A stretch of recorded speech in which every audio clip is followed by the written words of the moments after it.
A friend of mine once told me what it was like for him to become a new dad.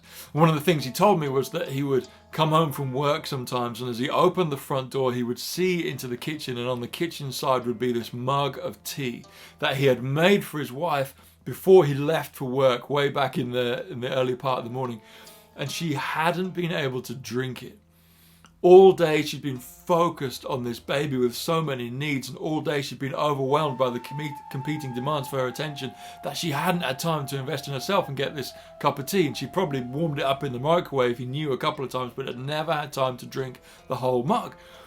And he called this a no time for tea day. Things had happened so fast, there was no time for tea. Well, today is Good Friday. And as we read the story of Jesus, it's a no time for tea day. He was arrested last night. He was taken from the garden straight to a court where the religious leaders so ticked off with him that he would dare declare that he was like, never mind that he was God, so angry with him that he would present God as Father and caring and as the restorer of justice rather than a system of oppression. So angry were they that he would break the rules and heal people on a Sabbath, that they decided enough was enough, time to kill him. And so as they threw all these charges at him and as he remained silent, it just annoyed them more. And so as sun comes up the next day, they take him off to the courts of Pontius Pilate. He is a man who has been placed in authority over the area by the ruling Roman Empire, who rules much of what we now know as Europe and North Africa.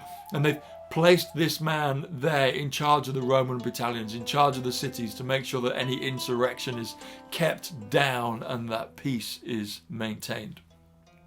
The religious leaders take Jesus to this man and they say, well, here he is, we want you to do something with him. And we read this conversation where Pontius Pilate is like, well, what? Why? Are you the king of the Jews? He says to Jesus. Jesus says, if you say so. Pontius Pilate keeps throwing other questions at him and Jesus maintains a dignified silence. In the end, Pilate is like, well, what do you want me to do? As he asks this question, he asks it to a crowd that has formed. This isn't the first time in the week. There's been a crowd that's formed around Jesus. Before, they were cheering for him, celebrating his name and waving palm branches just a few days ago in welcoming him to the city. Now, though, they begin to chant something else. Now this murmur begins at the back of the crowd and forces its way to the front, and it gains volume, and the chant is, crucify him, crucify him, crucify him.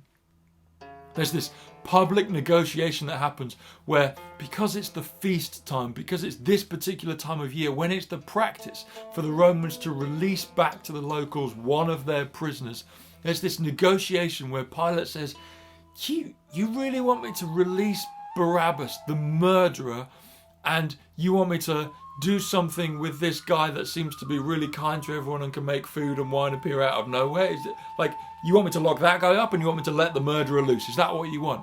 Of course, say the crowd. That's what we want. Pilate sees this as madness and washes his hands of the whole affair. Fine, do what you want, he says, and hands Jesus over to a load of bored and barbaric soldiers who spend the rest of the afternoon, as they probably do, teasing and mocking this prisoner that they have, playing with him like a cat might play with a mouse before the inevitable happens. They shove a crown on his head, because he's the king, right? So they shove a crown on his head made out of thorns. They rip off his clothes and somebody divides them up. They spit on him and whip him. And then they force him to carry the instrument of his own execution through the streets of the town, where he endures more mocking from the whole city, until they get to the outskirts, to a place called the Place of the Skull, where it is their practice to execute the condemned. Surrounded by petty criminals, Jesus is nailed to a cross and left to die. Which, it turns out, for him, doesn't take long. Happens remarkably quickly. So quickly, in fact, that he is able to be afforded the dignity of burial at the end of before the Sabbath starts, as the end of the day, as the sun goes down. His body is taken down from the cross and laid in a borrowed tomb, the stone rolled over, and his followers walk away and go home and sit at their table and reflect on the No Time for Tea Day. The hope of justice, the hope of peace, the hope of rescue, the hope of rightness, of fairness, the hope of God coming to be with the people, the hope of God displaying love and grace, the hope of God having heard the cry of humanity. Well, that had all just died.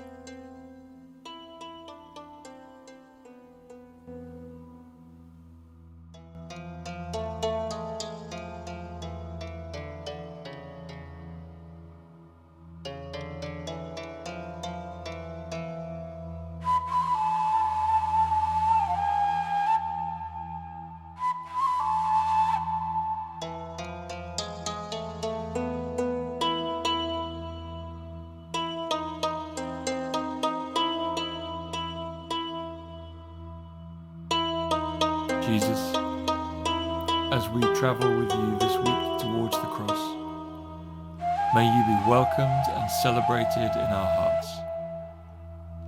Cleanse us from any corrupt or poisonous practices which are counter to your ways. Wash us clean from the dirt and muck which clings to us.